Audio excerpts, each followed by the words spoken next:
அனைவருக்கும் வணக்கம். நீங்க உங்களுடைய பிசினஸ்க்கு ஒரு வெப்சைட் பண்ணணும்னு ஆசைப்படுறீங்க. அது எப்படி பண்ணணும் அல்லது எங்க பண்ணணும்னு தெரியாம இருந்தீங்க அப்படின்னா இந்த வீடியோ ஃபுல்லா பாருங்க. இதுல பாத்தீங்கன்னா ஒரு வெப்சைட் பில்ட் பண்றதுக்கு என்னெல்லாம் தேவைப்படும், எவ்வளவு பட்ஜெட் ஆகும் அப்படிங்கிற முதற்கொண்டு நம்ம பார்க்க போறோம்.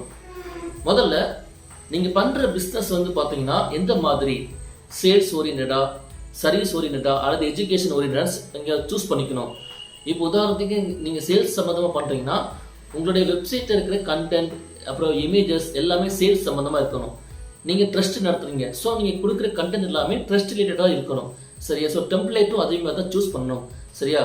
ஸோ இப்போ வாங்க நம்ம எப்படி ஒரு பில்ட் பண்ணுறதுக்கு, ஒரு வெப்சைட் பில்ட் பண்ணுறதுக்கு என்னெல்லாம் கொடுக்கணும், என்னெல்லாம் தேவைப்படும் அப்படிங்கிறத நம்ம இந்த வீடியோவில் பார்க்கலாம். முதல்ல நீங்கள் ஒரு எக்ஸாம்பிளுக்கு ஒரு எஜுகேஷன் நடத்துகிறீங்க அப்படின்னா, ஒரு கல்வி நிறுவனம் நடத்துகிறீங்க அல்லது ட்ரஸ்ட் நடத்துறீங்க அப்படின்னா அது சம்பந்தமான டொமைன் வாங்கணும். இப்போ உதாரணத்துக்கு நீங்கள் ட்ரஸ்ட் நடத்துறீங்கன்னா .org, இல்லை நீங்கள் ஒரு காலேஜ் நடத்துறீங்க, ஸோ காலேஜுக்கு ஒரு வெப்சைட் என்ன அப்படின்னா .edu எஜுகேஷன். ஸோ இந்த மாதிரி டொமைன் நீங்கள் கரெக்டாக சூஸ் பண்ணணும். அதே மாதிரி அந்த நேம் பார்த்தீங்கன்னா ஒரு 6 லெட்டருக்கு மேலே இருக்காம இருந்தால் நல்லா இருக்கும். ஸோ சில கம்பெனி என்ன பண்ணுவாங்கன்னா பெரிய நேம் வச்சிருப்பாங்க, ஒரு 20 கேரக்டர் வச்சிருப்பாங்க. ஸோ அப்படி இல்லாமல் நம்ம கம்பெனி நேம் அல்லது நம்மளுடைய எஜுகேஷன் நேம் பார்த்தீங்கன்னா ஒரு 20 கேரக்டர் இருந்தாலும் அதை நீங்கள் என்ன பண்ணணும், ஒரு 6 லெட்டருக்குள்ள சுருக்க முடியுமான்னு பார்க்கணும். அந்த நேமில் டொமைன் இருக்கான்னு செக் பண்ணி பார்க்கணும். ஓகேவா? ஸோ அதுக்கப்புறம் பார்த்தீங்கன்னா நீங்கள் டொமைன் சூஸ் பண்ணுறீங்க. தென் கண்டென்ட் பார்த்தீங்கன்னா நீங்கள் உங்கள் கம்பெனியை பற்றி உங்களுக்கு மட்டும்தான் தெரியும். சரியா? உங்கள் கம்பெனி எப்போ ஆரம்பிச்சுது அல்லது உங்கள் ட்ரஸ்ட் எப்போ ஆரம்பிச்சுன்னு உங்களுக்கு மட்டும்தான் தெரியும். ஸோ அந்த கண்டென்ட் நீங்கள் என்ன பண்ணணும், தெளிவாக ரைட் பண்ணி கொடுக்கணும். யாருக்கு? டெவலப்பருக்கு. ஓகேவா? எக்ஸாம்பிளுக்கு அபவுட் அஸ், நீங்கள் யார், உங்களுடைய மிஷன், விஷன் அல்லது உங்களுடைய சர்வீஸ் எல்லாத்தையும் நீங்கள் தெளிவாக கொடுக்கணும். தென் லோகோ, அப்புறம் நீங்கள் உங்களுடைய ஆக்டிவிட்டீஸ், இப்போ நீங்கள் ட்ரஸ்ட் நடத்துறீங்க அப்படின்னா உங்களுடைய ஆக்டிவிட்டீஸ் நீங்கள் பிளேஸ் பண்ணலாம். இல்லை நீங்கள் சேல்ஸ் சம்மந்தமாக பண்ணுறீங்க, எக்ஸாம்பிளுக்கு யூனிக்கான ஒரு ப்ராடக்ட் ரெடி பண்ணி சேல்ஸ் பண்ணுறீங்க அப்படின்னா அது சம்மந்தமான ஃபோட்டோஸ். ஓகேவா? ஸோ இப்போ நீங்கள் என்ன பண்ணணும் அப்படின்னா கண்டென்ட், சர்வீசஸ், அதுக்கப்புறம் பார்த்தீங்கன்னா ப்ராடக்ட், இந்த மாதிரி என்னென்ன இருக்கோ எல்லாத்தையும் நீங்கள் ஃபர்ஸ்டே கொடுத்துடணும். இது போக பார்த்தீங்கன்னா சோசியல் மீடியா, இப்போ எக்ஸ் வலைத்தளமாக இருக்கட்டும், ஃபேஸ்புக்கு, அப்புறம் யூடியூப், இன்ஸ்டாகிராம், என்னென்ன இருக்கோ எல்லாத்துலேயும் லிங்க் நீங்கள் கொடுக்கணும். தென் கூகுள் மேப், இந்த மாதிரி எல்லாத்தையும் ரெடி பண்ணிட்டு அதுக்கப்புறம் நீங்கள் வெப்சைட் வேலையை ஆரம்பிச்சிங்க, சீக்கிரம் முடிஞ்சிடும்.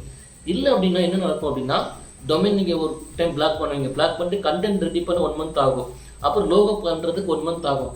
இப்படி போகும்போது என்ன மைனஸ் ஆகும் அப்படின்னா ஒரு டொமைனுடைய வேலிட்டி பார்த்தீங்கன்னா 365 நாள், 1 இயருக்கு அல்லது 2 இயர்ஸ்க்கு வாங்கியிருப்போம்.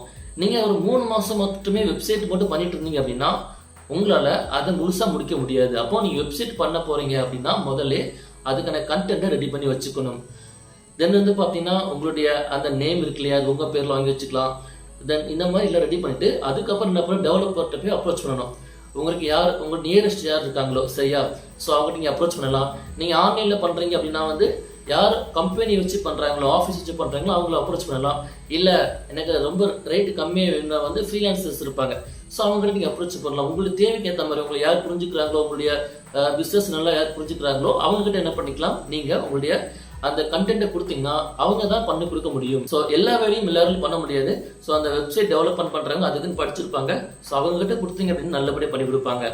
ஸோ நீங்கள் ஒரு வெப்சைட் பண்ண போகிறீங்க அப்படின்னா முதல்ல நீங்கள் என்ன பண்ணுங்கள், நான் சொல்லக்கூடிய விஷயம் கண்டென்ட் ரெடி பண்ணிக்கோங்க.